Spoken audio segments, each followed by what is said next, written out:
আওয়ামী সরকারের শাসন অবসানের এক বছরের মাথায় ঋণ খেলাপি 30% বাড়ার যে তথ্য কেন্দ্রীয় ব্যাংক দিয়েছে, এতে উদ্বিগ্ন ব্যবসায়ীরা।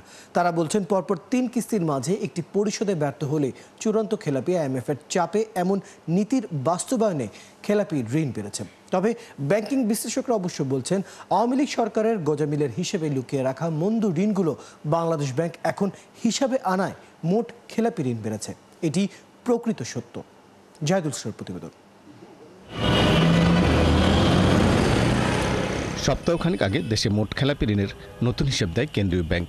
এক বছরে 3 লাখ কোটি টাকা বেড়ে জুন পর্যন্ত মোট খেলাপি ঋণ দাঁড়িয়েছে 5,30,428 কোটি টাকা। পোশাক কারখানা মালিক এবং রপ্তানিকারকদের এই নেতা বলছেন, রাজনৈতিক পট পরিবর্তনের পর অনেক ভালো প্রতিষ্ঠান অনিচ্ছাকৃতভাবে কিস্তি পরিশোধ করতে না পেরে খেলাপি হয়ে গেছে।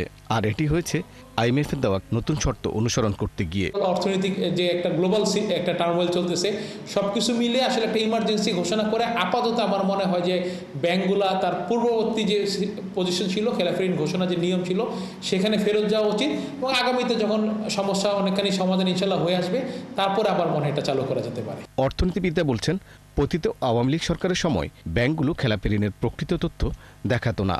এই ঋণ খেলাপিটা তো আগেই ছিল, কিন্তু সেটা আমরা হিসাবের মধ্যে আনি নাই। এখন যেটা বাংলাদেশ ব্যাংক এক্সারসাইজ করেছে, এটা কিন্তু আন্তর্জাতিকভাবে স্বীকৃত একটা এক্সারসাইজ। ব্যাংকাররা বলছেন, আগে রাজনৈতিক উদ্দেশ্যে বেহিসাবি দেওয়া ঋণই এখন খেলাপি বাড়িয়েছে। তারা নামে বেনামে স্বীকৃতভাবে এই লোনগুলো তাদের পক্ষেই গেছে এবং সেটা পাচার হয়েছে। আমরা বাড়ি বাড়ি গিয়ে ইন্ডিভিজুয়ালি ওই লোকগুলোর পরিচয় জানার চেষ্টা করেছি এবং সেখানে তাদের রিলেটেড লোক তারাও স্বীকার করেছেন যে এটাই, এবং এটা গ্রুপের লোন হিসেবে এটা ট্রিটেড হয়েছে।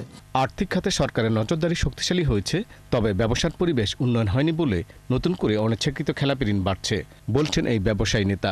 এখন যতগুলো নতুন করে NPL বাড়ছে, এগুলো বেশিরভাগ হলো, সিংহভাগ হলো আপনার প্রকৃত ব্যবসায়ী, এবং তারা দে আর ভিকটিম অফ দ্য সিচুয়েশন।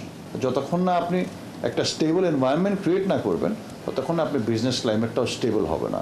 সংশ্লিষ্টদের মতে, আওয়ামী লীগ সরকারের সময় ব্যাংক খাতে নীতির ধারাবাহিকতা ছিল না। 9/6 সুদ হার চাপিয়ে রাখা হয়, পরে শিল্প ঋণের সুদের হার 15% ছাড়িয়ে যায়।